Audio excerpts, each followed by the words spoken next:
I think I heard it start. Is it started? Yep, it is. Okay. So, okay, welcome to season 2. Wait a minute. What? You were supposed to ask me something. Oh, John, what episode is this? Number 9. Number 9. Number 9. Number 9. But actually, it is. I don't get it. 2, episode 1.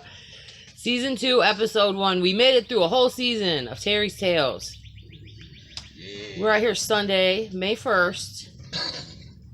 It's raining a little bit. But we got Uncle Terry outside so we could relive some of his happiest memories. And it's actually finally got some nice weather. It's really nice out here, too. Yeah. Yes, it is. Beautiful temperature. Right? All right. So what's going on? What's going on with you since our last filming? Oh, I've been thinking about the stories I wanted to tell. I got a couple that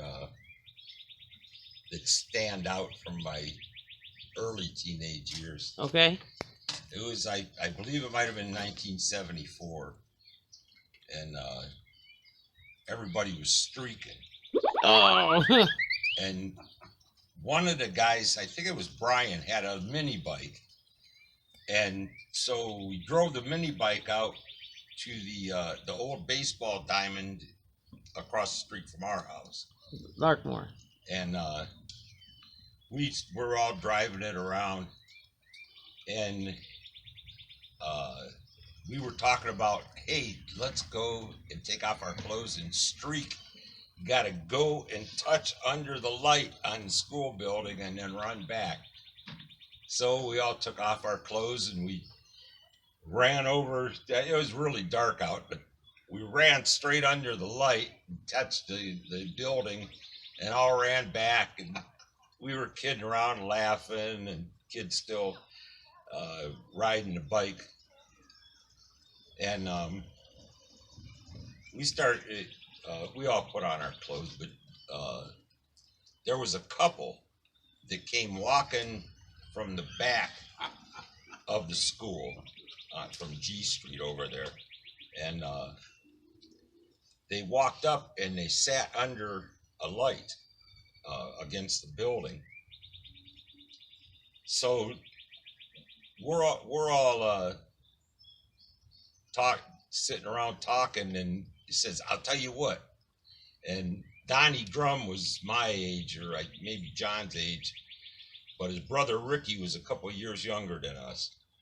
And I said, I'll tell you what, or maybe Brian said, he said, we'll give you $0.25 apiece if you get on the bike naked, run up there and ask him for a cigarette. And he's like, because cigarettes cost 50 cents back then for a pack, so that would have got him 2 packs of smokes, because there was 4 others of us there. So Ricky takes off his clothes, he gets on the mini bike, and the mini bike had a real hard pull start, and Ricky wasn't strong enough to get it, and he's over there trying, and finally Brian got it started for him, and he takes off over under the light where this couple's sitting, and he's sitting there with no clothes on, and he asks them for a cigarette, and they said, we don't have any. So he's getting all fired up, he hits the gas and it stalls. and he's trying to do a U-E, and he comes about halfway through the U, and he's over there really freaked out, and he's trying to get that damn thing started, and he's standing up, and his little wiener's going back and forth. And the guy gets up and punched him in the side of the head and said, you thought that was funny, didn't you? So he used to like piss on the thing starting. He just runs the damn thing back to us. But you know the bit about the whole thing? I was the only one that gave him $0.25. So I told him it was worth $0.25 for I got a lifetime of laughs out of it. can you imagine him telling this story from his side of it right now? Oh my gosh. Or the kid that punched him. Me and my girlfriend was at the schoolyard, and this little asshole come running up. But the other one is I believe it was the same 4 other guys, me and Brian and Saban and Donnie Drum. We were the ones that mostly hung out together. And we're over at Saban's house in his backyard. And they had a car there. It might have been like a Volvo, or it was some weird foreign car. At that time, most foreign cars were weird because even the Datsun and the Honda, they really hadn't come across yet. It wasn't until the 74 gas shortage when they really started importing the small cars, because we were making luxury cars here, Right. so they were all pretty big. But so anyway, we're sitting in this car smoking cigarettes, and we see Billy and Eddie, these 2 young kids. They were younger than Ricky, but they were 2 young kids, and they're trying to sneak up on us in the car. So we're sitting there smoking a cigarette, and somebody says, hey, Eddie and Billy are trying to sneak up on us. Brian says, hey, you know what? Billy and Eddie blew me for a quarter once. And Jeez. Billy and Eddie are outside, and they heard it because he said it loud. And from the outside, you heard, we was little then. I was like, if he would have just shut up, at least there might have been some doubt.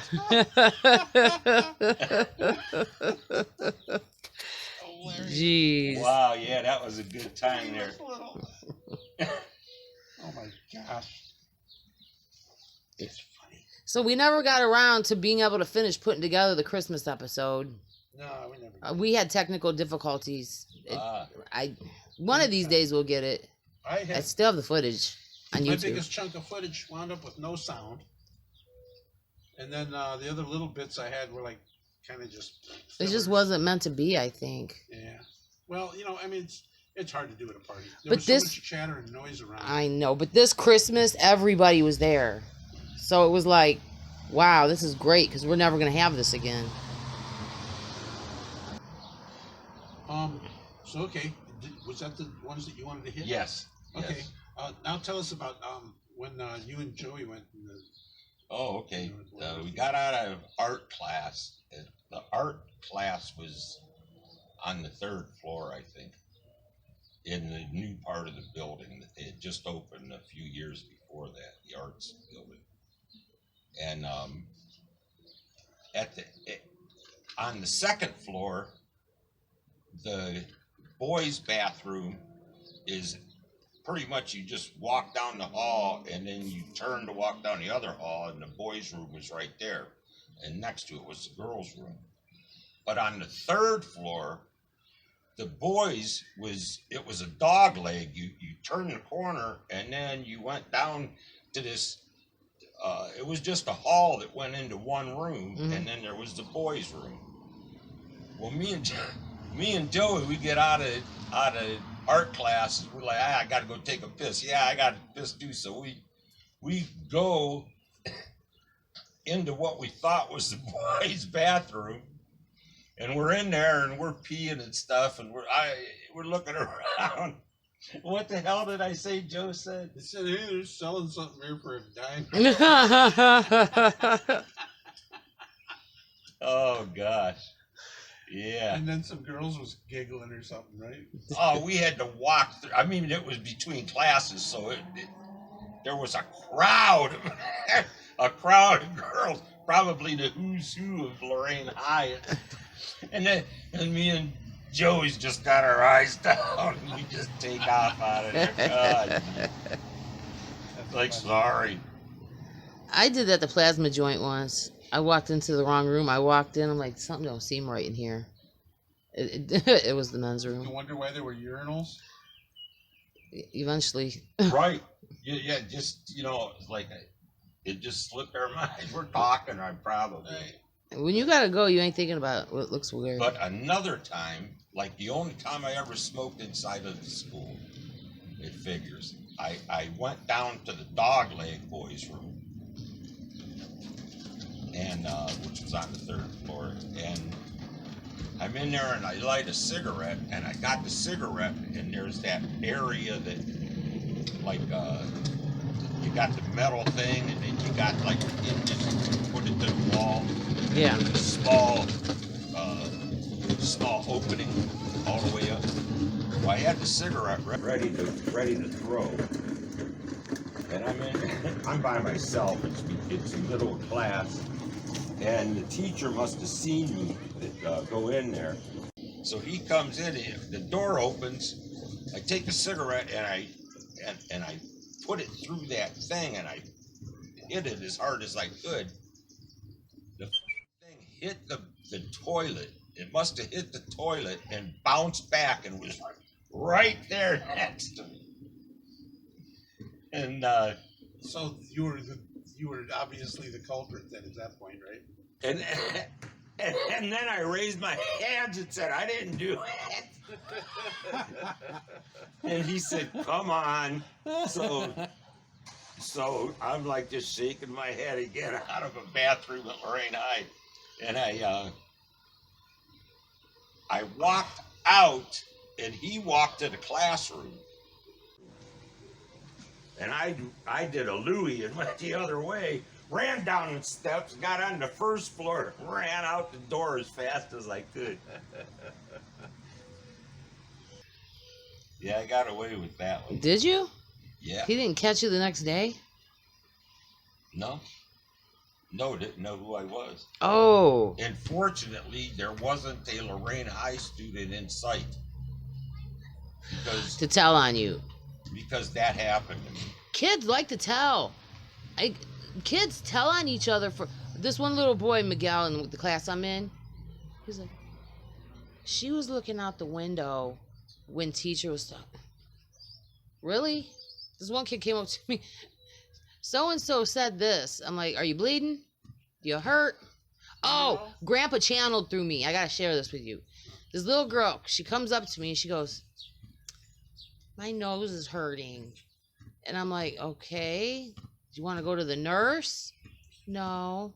Honey, my magic wand is at home. I don't know what to do to help you. I said, but I can give you some words of comfort. It'll stop hurting when the pain goes away. She just looked at me and went, she didn't know what to say. I got Tia saying Esco Besco. Every day we go to leave, she gets on the bus, she goes, Esco Besco. And then I say, make sure you're a good little boy. And she just smiles. I'm out of memory space on this. I wanted to say that, if it hadn't have been for Terry telling on me for stealing the Cracker Ball that I had, we wouldn't have been off to the store that day to go buy Beetle albums. You know what? He told, I don't know if you were here, but he told us that story before. I know. All about it. That's how come that's how you guys became friends. Well, no, that we're already friends. Yeah, go back and see last season. It's there somewhere. Yeah, somewhere. Yeah, don't you watch these shows? Watch, like, and subscribe. I thought that it really like got its legs underneath it at the beginning of season 2. This is the beginning of season 2. That's what I'm talking about. Oh, okay. We need to make sure we tell people, watch it, like it, subscribe. Okay. Just like it, watch it. What he said. You know what I'd like you to tell us about? Okay, do you remember this whole thing? You were telling me one day that you went to a Pink Floyd concert and the stadium literally lifted up and spun around. I want you to share with me the highest you've ever been on a hallucinogenic and what happened. I could probably, it might have been when I was babysitting you guys. You were babysitting Uncle Terry? And Rick Jones. Oh, yeah. One of them. You know, I guess the first time at a Uriah Heep concert, it just took me out. It was a really good hit of acid. What did you see though? What did you see? Trees running down the street and stuff? Everything just turned into a cartoon. It would be better if I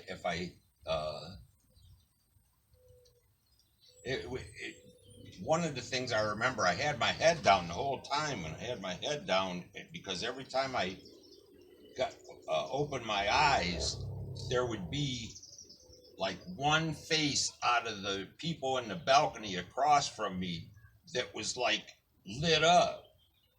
And it was freaking me out, so I had my head down. I have But never done anything like that. the time that me and Rick Jones was on the porch, I don't know if that was, I think that was it, you were there, and he was sitting on his porch, and across the street, the house, the tip of the roof came down and touched the street and went back up. That's crazy. And then the doors and windows were going, weep, wow. It different. They was all different. They weren't going at the same time or the same rate.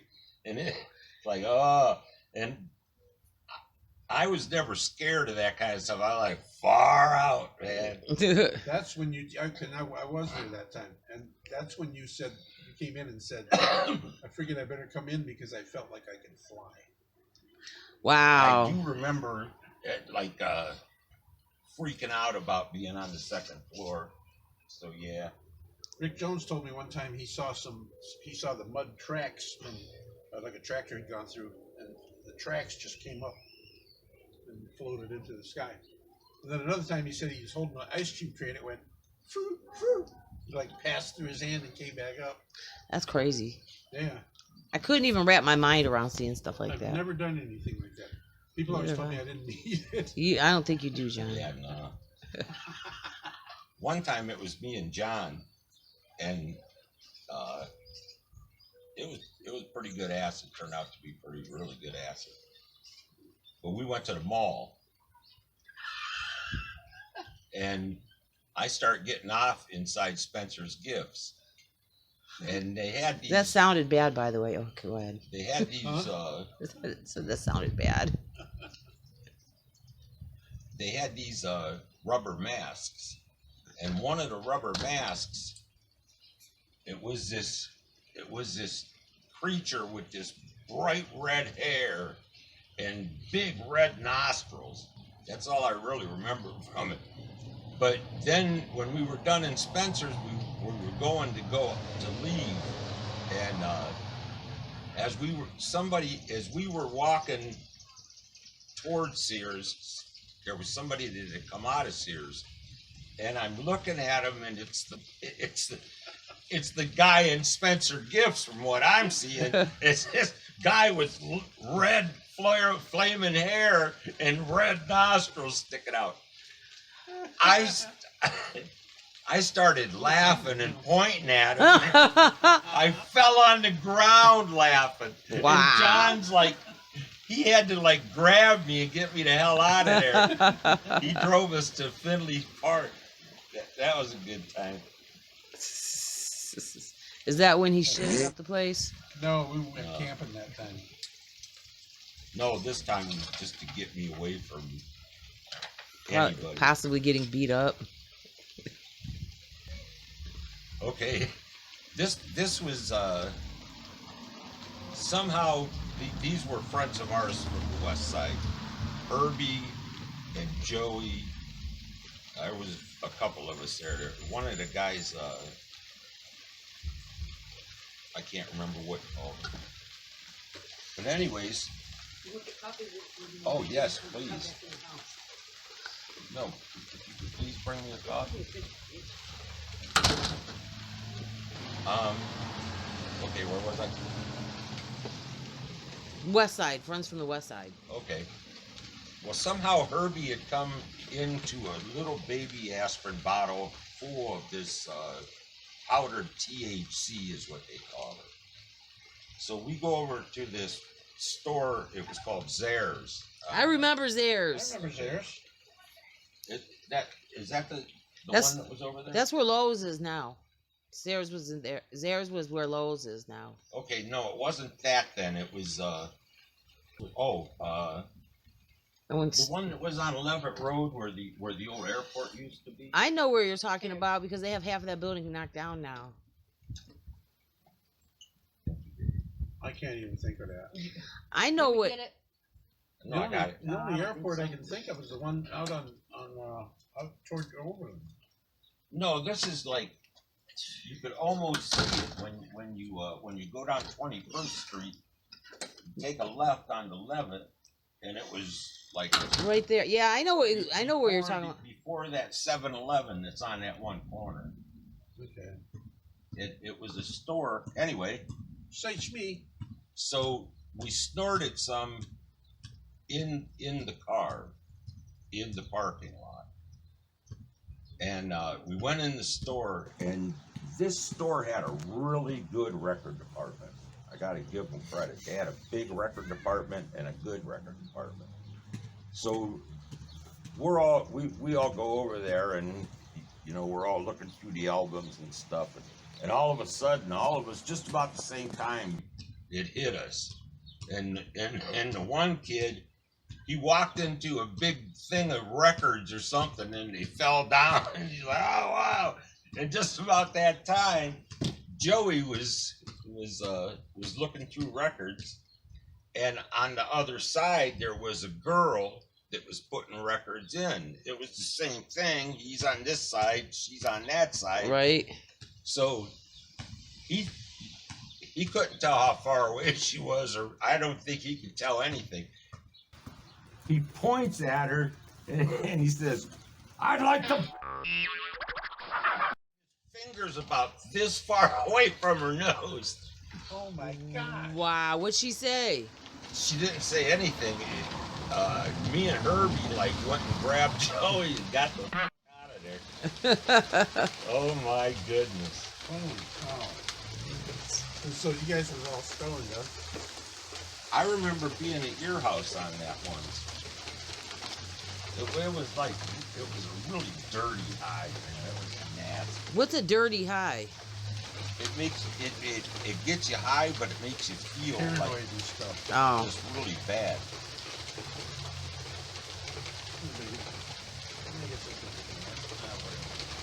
But Boy. that stuff, it'd be like if I was to walk across the street,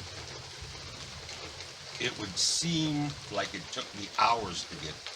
Okay. That kind of stuff, it was like you lost that kind of sense. Mm-hmm. Actually, when I was about 14 years ago, I did mushrooms for the very first time. And that was, I only did like a gram and a half. For my weight, I probably should have done 3 grams. I've done and I wasn't too impressed. They didn't do anything. Sorry, right now. I'm just saying. I'm adding to your story. But anyway, so Felt that time expansion thing. we left my house and went down to Century Park, and we'd go down on the beach and stuff, and up and down the hill, and and we'd come back, and it was only 20 minutes had gone by. And it takes 5 minutes to get there and 5 minutes to get back. So we were there for like an hour and a half. And I was although I didn't see any kind of real hallucinations, the stuff I did see was like cooler. It was like a leaf fell, and it was like, wow. I understand. I've done them one time, and I wasn't too impressed with them. They didn't do anything for me. That was them little bitty sprouts that you guys were eating. Yeah, we got from the man who will remain unnamed. Those were hot. Yeah. What size of the mushrooms you ate? The stems were skinny and about that long, and the heads were about Okay. very small. All right, they were small. I remember in the 70s, your uncle Frank, as a matter of fact, went to the Eagles concert at the Kent State on May the 3rd of '75, Hey, it's May 1st. and Boyd Weber had really, really good. His freezer was full of mushrooms. Chuck Weber's brother? No, there was like 3 or 4 different Webers that my brother knew, and none of them were related. Okay. But the heads of them were like that big. Wow. And your Uncle Frank, I didn't take any that night. Your Uncle Frank did, though. And we're watching the concert, and I keep getting kicked in the back, and I look, and your Uncle Frank is like decked out. We were on the side, so there was nobody around us. Don't spill your cup. And he's just like like gassed behind me. I can't imagine him like that because he's so put together, and I haven't spoken to him Yeah, in a while. that's the only time I ever saw him like that. He did well with his life. I saw him drink probably every time I saw him at that time. Right. I think he was the only one of the Bucci's that could drink and handle it. Did you ever go out and party with my dad? Who? Either one of us? One of you. I mean, I was never that big of a partier myself. I guess what it would be like, your dad would be at the corner grill, but it would be my Uncle Rick's gang of guys, friends. Mm-hmm. 2 of them lived in the 2 apartments upstairs, so we'd all trudge up there. But your dad would be playing pool mostly, you know, and drinking. And but like hanging out there or hanging out at Paul or Boyd's apartments upstairs, we did a lot of that. I got to know your dad well enough to be a brother-in-law. I miss my dad. Yeah. miss I- my I- parents, too. I liked all of the Busey brothers. Uncle Rick said hi today. How's that? I got 1, 2, 3, 4. Well, John was upstairs in his apartment. I was down. I was on the phone with Mom, and I said, "Uncle Rick saying hi." Look, that's a little sign that I take as Uncle Rick saying hi when I see the time 1, 2, 3, 4. That's it. Okay, whatever. Everybody's got to have their thing. That's mine. I'm just saying that on January 18th, I seen 1, 2, 3, 4. That was the day Dean passed away. Did you? Yeah, I did. Where were we? Were we at Rick's house or Rick's apartment or whatever when when we ordered a pizza and you guys sent me out to go get the pizza. And I got lost. How did you get lost going to get a pizza? I wasn't familiar with that neighborhood, you know. The pizza, I don't know where Where'd was you- it, like a block over and around the corner or something? Where'd you Yeah, order it the wasn't pizza far. from? We was like, And I was going back and forth to the neighborhood. Which house is it? I'm looking at the houses. You ordered a pizza from a house? No, we were at the house and they sent me to go pick it up. Right. Oh, and you couldn't find your way back. Yeah. yeah, we're- and there was no such thing as cell phones back then. Yeah. So- yeah. You was lost. I remember. You know what? Back in, it was before I met Shane. Me and Love would do things like, let's go to Taco Bell and ended up on Kelly's Island. Things like that would happen. And we didn't have MapQuest. We didn't have cell phones. And I could remember one day we were bored and we set out to find 117th of St. Clair, or 99th of St. Clair. Because of the Bone Thugs and Harmony album. Because that street sign's in their album cover because they were from Cleveland. Oh, okay. So we went out there. We had a bag of weed, and I'm driving aimlessly through the east side of Cleveland. I didn't know where the hell I was. I didn't know. I don't even know how. To this day, I don't know how we made it home. East what? 99th of St. Clair. Yeah. That about covers it. Now you can find it on Google Earth. We didn't have that back then. It amazes me. It's like I remember we went to a gas station to try to buy a map, and both of us were too high to even understand what the map was telling us. And Love's like, "What are we gonna do now?" I said, "Smoke another joint." I remember when you'd pull into the gas station, they'd check your oil, clean your windows, and give you a free map. I think they still do at that place on the east side. I never handed out the maps, but I did the others when I worked for Don You talking about that little place over on, what is it, Missouri? on Euclid and Yeah. Don's. In Colorado. No, not Euclid. I'm sorry. Up there, it's right over. As soon as you go over the tracks, I think it's Missouri. Yeah, in Missouri. No, when you no, go I'm over the talking tracks, that about- first. I'm talking about the one- Don's video. Yeah, I know what you're talking. Yeah. yeah, that gas station. It was a golf station at that time. Yeah, that was Don's gas station. There's a gas station. It looks No, to me it's like not it's so still high, in wasn't it? service. He went through a lot of different ones after I left, but it was a Okay. golf station. Oh my gosh! All right. You know what is funny is me and Grandma. I didn't know that Don's gas station had expanded their video store to the Oberlin Avenue. Oh, And me okay. and Grandma went into that one, and for whatever reason, they wouldn't let us rent a movie. And Grandma's like, "Come on, Jess, we'll just go to Don's." And we left, and as I'm pulling out, I seen the name of the store was Don's. I miss Grandma. Didn't Grandma get stoned with you guys without realizing it? Should you get some brownies? No, I think they would go to Browns games with her in the car, in a tiny little car, smoke weed the whole way there, and Grandma would get high. Yeah. Oh, wow. Little contact buzz going on. We got David and Ricky blitzed on the way to wrestling one time at the Richfield Coliseum. That explains a lot. No, this was Ric WW. Flair and Hogan was there. That was that time. That was when it was WWF, before Right. the Wildlife Association got mad. But, That was- we're smoking joints in the front seat, and I look in the rearview mirror, and the boys. It's like a half hour after we lit up for the first one. I looked in the rearview mirror, and the boys are conked out in the back. Me and Uncle Rick started laughing. I always thought professional wrestling was a cross between ballet and clown. It's a soap opera for men. Hey, it's fun. It's entertainment. It's entertainment, but it's fake. It's yeah, it's not the same anymore though. See, the whole thing Uncle Rick explained to me, most of it was the actual storyline about who's mad at who and who's sleeping with whose wife, and it's a soap opera for men. It's not the same anymore. I don't even pay attention to it anymore because it's just simply not what it used to be. Well, the real matches are the no-name people that are trying to get up. Yeah. So they're actually wrestling. They're actually trying to. Climb the ladder. On my way to work one day, I had Rover's radio on. I'm listening to it, and they had interviewed Hulk Hogan. He had interviewed Hulk Hogan. And He was telling us how he got started. It's amazing. He was just a skinny little twerp.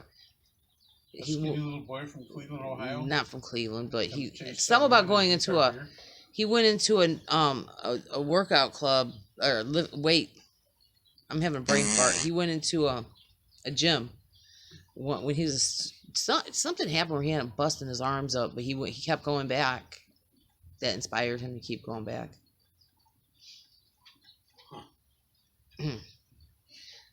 So what else can you remember from that era? Is there anything else? I want you to try to tell us about something that we'll never be able to see ever because it's the only place it is in your memory. Like, for example, Uncle Rick told me about the time he was in New York City. And he said that he stood there at the base of the World Trade Centers and looked up, and he was in awe of how big and massive it was. That's something we'll never get a chance to see. Right. Well, you saw Madison Square Garden and found out it's around. Yeah, at the top of the Statue of Liberty. Okay, you know what? I got a note that says up to something gigabytes. We're running out of room. Yeah, we're running out of room. Maybe we could wrap it up real quick I then. guess we're gonna have to. Well, we're already half hour. So. Oh, okay. All right. I Well, thought we did good. Yeah, I think we yeah, did it good was a too. good show. So Make sure, Uncle Terry, make sure you remind your viewers to like, subscribe, and share. Like, subscribe, share. You want to keep hearing more Terry's Tales. Yeah. So there you go. There you have it, sports news. All right. I apologize for all of the words that you couldn't put in there. Yeah, all the ones I'm gonna go bleep over. So. You don't bleep him out. We leave Uncle Terry as he is. We don't censor Uncle Terry. Some of them I'm gonna have to probably do that. I'm not ready for prime time. I don't want. We don't want Uncle Terry We censored. wanna stay on YouTube, so. All right. Say bye. See you next time.